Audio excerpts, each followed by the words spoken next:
Hello everyone, I Poonam Nagpal welcome you all in today's English class. As we all are doing prepositional words, so I have selected some words which have same meaning but can't be used in place of each other. Let's see how. These words are on, over, above, below and under.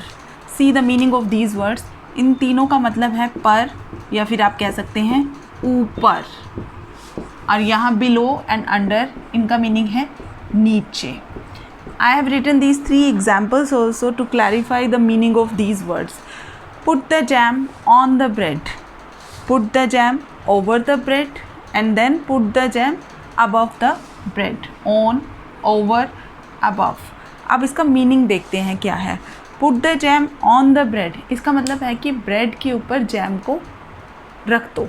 जैसे I have kept the marker on my palm. अब ये marker और ये मेरी palm एक दूसरे से touch हो रहे हैं, सरफेस टच हो रहा है, तो यहाँ पर ये ऑन लगेगा. तो इसी तरह से ब्रेड के ऊपर जैम को रख दिया गया है. अब यहाँ है put the jam over the bread. Over क्या है, इसको स्प्रेड कर दिया गया है.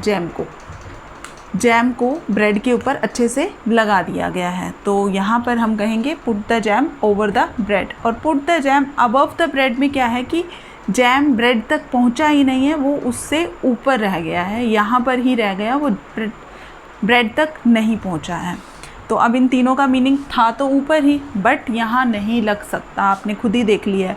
तो put the jam over the bread is right, ये बिल्कुल ही रॉन्ग है. और ये भी ठीक हो सकता है अगर हम यहाँ पर स्प्रेड बना देते हैं तो. Spread the jam on the bread. आइए हम और एग्जांपल्स लेते हैं कि कैसे हम इसको क्लैरिफाई करें.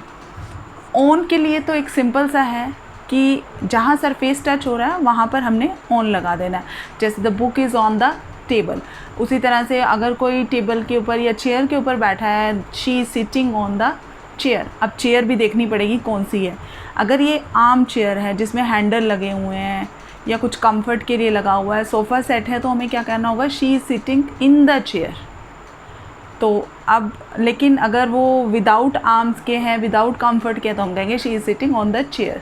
सिंपल. अब ऑन का मीनिंग क्लियर हो रहा है. और ओवर में क्या है कि वो फैला हुआ है, वो स्प्रेड हुआ है. देखिए अभी मैं आपको दिखाती हूँ एक एग्जाम्पल.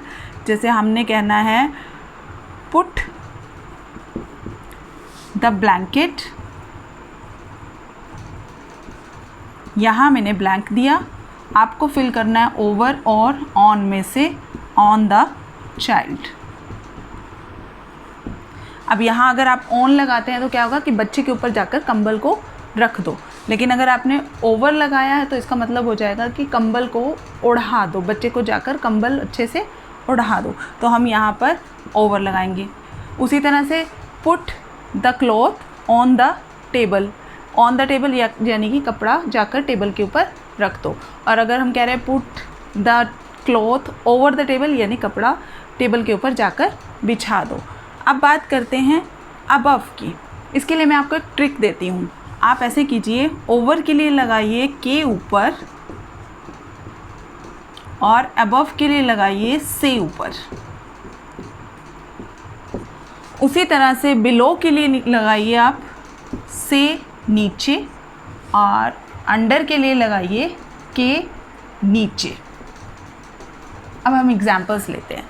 अब के नीचे जैसे the cat is sitting under the table. यहाँ कैट टेबल के नीचे बैठी है लेकिन उनमें कोई टच नहीं हो रहा, इसलिए यहाँ पर क्या सेट हो जाएगा, के अंडर.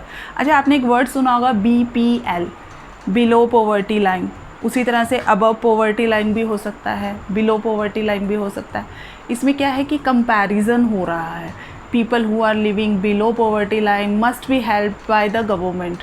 उसी तरह से हम कहते हैं और कंपैरिजन की बातें, जैसे health is above wealth. Health क्या है, वेल्थ से ऊपर है. उसी तरह से I give importance to my family above all. मैं अपनी फैमिली को इम्पॉर्टेंस देती हूँ सबसे ज़्यादा. Importance to my family above all।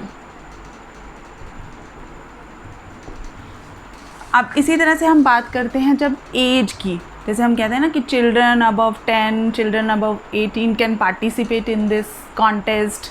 अगर हम ऐसे लिख रहे हैं कि ही इज़, यहाँ एज लिखा हुआ है, he is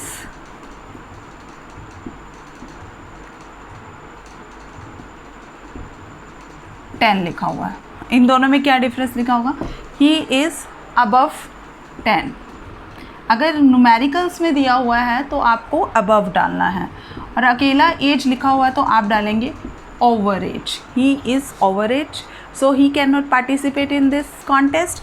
he is above 10, so he can participate in this contest. अब हम बात करते हैं ओवर के लिए और अबव के डिफरेंस के लिए कि कैसे इनका डिफ्रेंशिएट किया जाए। ओवर जो है उसमें मूवमेंट हो भी सकती है और नो मूवमेंट भी हो सकती है। हम ओवर के लिए लिख लेते हैं मूवमेंट और नो मूवमेंट, इसमें बोथ रहता है। लेकिन अबव में नो मूवमेंट, कोई मूवमेंट नहीं होती है। उसी तरह से ओवर में फिज़िकल टच या फिर कांटेक्ट हो भी सकता है,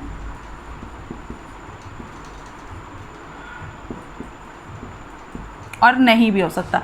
लेकिन अबव में नो फिज़िकल टच। अब एक देखिए यहाँ बनाते हैं हम एक रिवर, उसके ऊपर ये बना दिया हमने ब्रिज। रिवर के ऊपर ये ब्रिज बन गया है। यहाँ पर आप देखिए ये रिवर से टच हो रहा है, कहीं ना कहीं एक जगह से दूसरी जगह जा रहा है, तो हम इसके लिए क्या करेंगे? ओवर कहेंगे।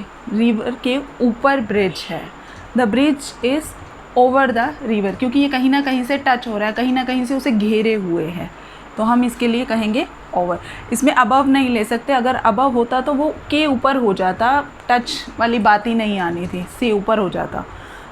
अब और हम एग्जाम्पल्स लेते हैं मूवमेंट का, जैसे द कैट